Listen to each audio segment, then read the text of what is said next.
नारायण नमस्कृतं नरं चैव नरोत्तमं देवी सरस्वती व्यासं ततो जयमुदीरयेत् नष्टप्रायेषु वृत्ति अभद्रेषु नित्यं भागवत सेव्या भगवते उत्तम श्लोके भक्ति भवति नैष्टिकी कृष्णाय वासुदेवाय देवकी नंदनाय च नन्दगोपकुमाराय गोविंदाय नमो नमः। मूकं करोति वाचालं पंगुलंघते गिरिं यत्कृपातमहं वन्दे परमानन्दं माधवं श्रीचैतन्येश्वरं श्रीगुरुदीनतारिणम्।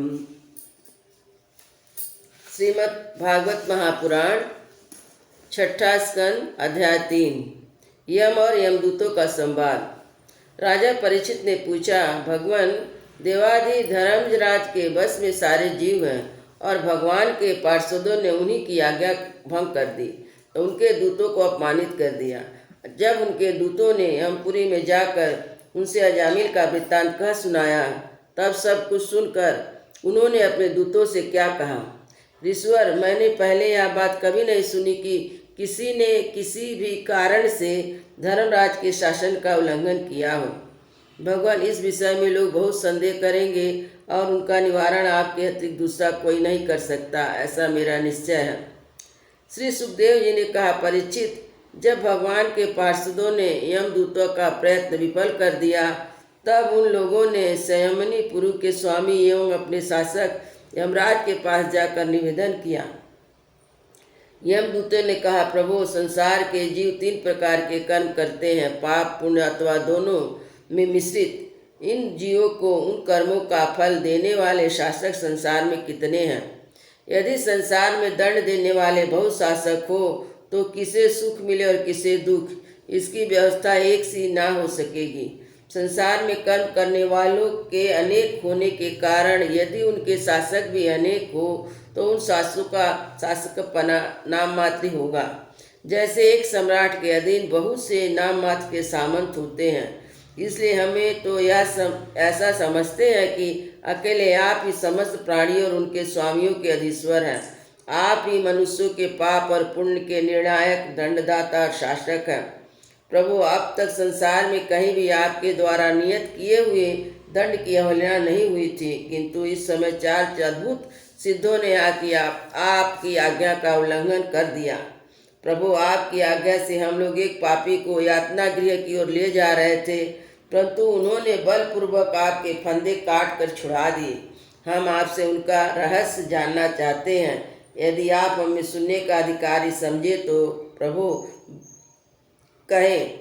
बड़े ही आश्चर्य की बात हुई कि इधर तो अजामिल के मुंह से नारायण शब्द निकला, उधर से डरो मत कहते हुए झटपट आप पहुँचे।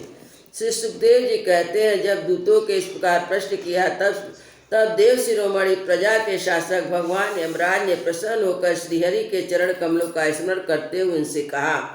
यमराज ने कहा, सुनो, मेरे अतिरिक्त एक और भी जगत चराचर जगत के स्वामी हैं। उन्हीं में यह संपूर्ण जगत सूत में वस्त्र के समान उत्पोत है। उन्हीं के अंश ब्रह्मा विष्णु शंकर इस जगत की उत्पत्ति स्थिति प्रलय करते हैं। उन्हीं से सारे जगत के नथे हुए बैल के समान अपने अधीन कर रखा है। मेरे प्यारे दूतों, जैसे किसान अपने बैलों को पहले छोटी छोटी रस्सियों में बांध कर फिर उन रस्सियों को एक बड़ी आड़ी रस्सी में बांध देते हैं, वैसे ही जगदीश्वर भगवान ने भी ब्राह्मण आदि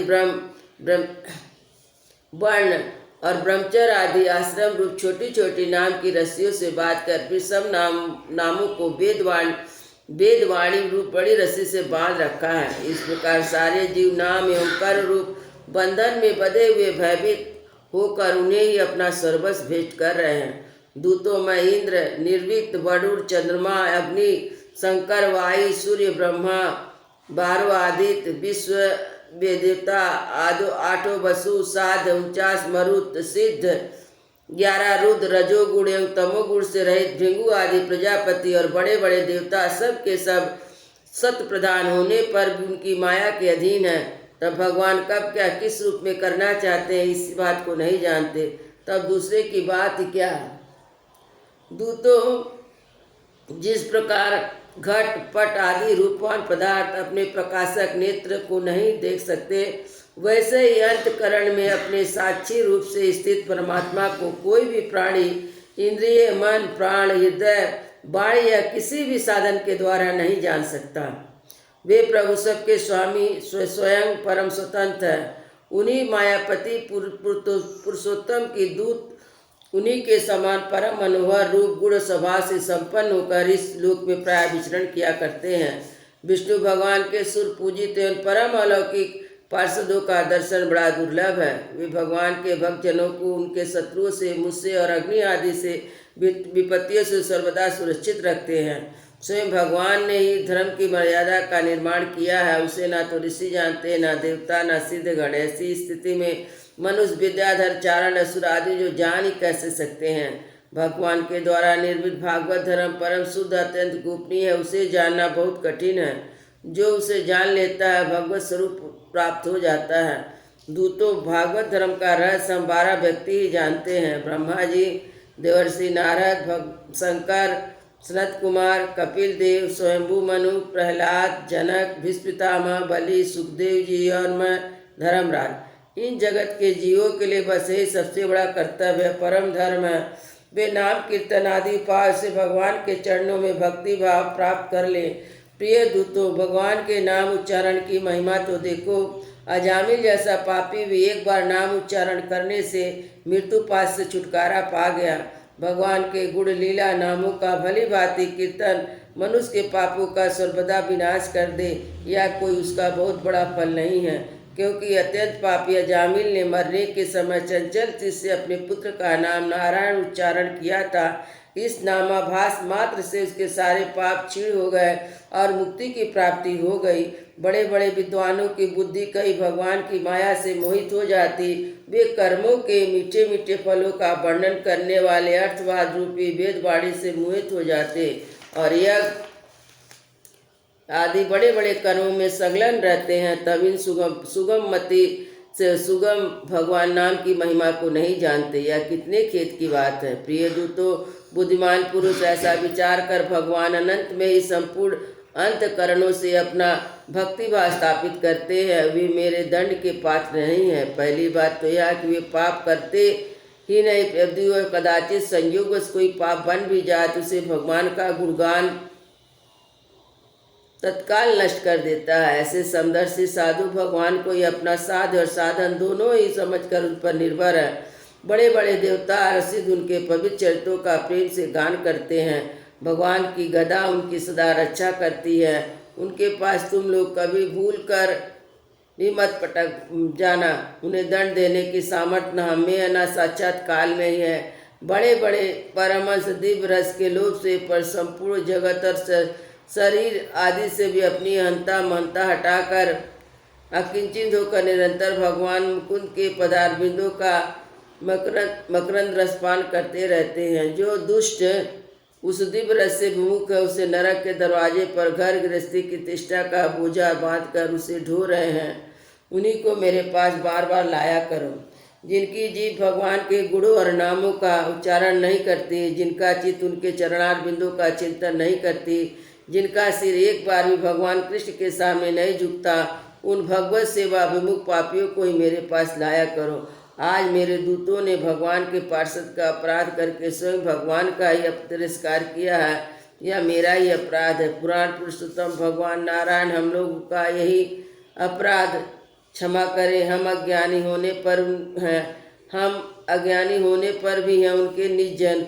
उनकी आज्ञा पाने के लिए अंजलि बात कर सदा सुख रहते हैं। अतः परम महिमावंत भगवान के लिए यही योग्य है कि वे क्षमा कर दे। अरुण अंतर्यामी एक रस अत्यंत प्रभु को नमस्कार करता हूँ। श्री सुखदेव जी कहते, परिचित, इसलिए तुम ऐसा समझ लो कि बड़े से बड़े पापों का सर्वोत्तम अंतिम पाप वासनाओं को निर्मूल कर डालने वाला प्रायश्चित ही है केवल भगवान के गुणों की लीला और नामों का कीर्तन किया जाए। इस प्रकार संसार का कल्याण हो सकता है। जो लोग बार बार भगवान के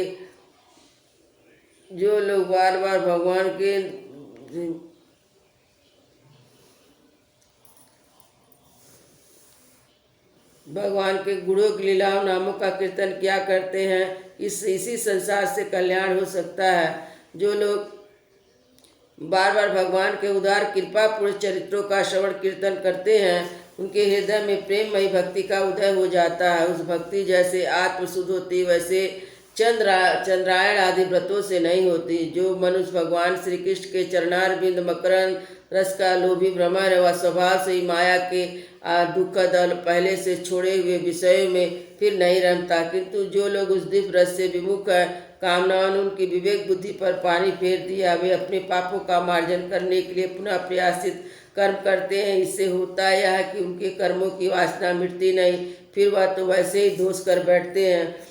परीक्षित जब यमदूतों ने अपने स्वामी धर्मराज के मुख से इस प्रकार भगवान की महिमा सुनी तो उनका स्मरण किया, तब उनके आश्चर्य की सीमा न रही। तभी वे धर्मराज की बात पर विश्वास करके अपने नाश की आशंका से भगवान के आश्रित भक्तों के पास नहीं जाते और यह उनकी ओर आँख उठाकर देखने में भी डरते हैं। प्रिय परिचित, यह इतिहास परम गोपनीय अत्यंत रहस्यमय मलय पर्वत पर विराजमान भगवान अगस्त जी ने श्रीहरि की पूजा करते समय मुझे सुनाया था।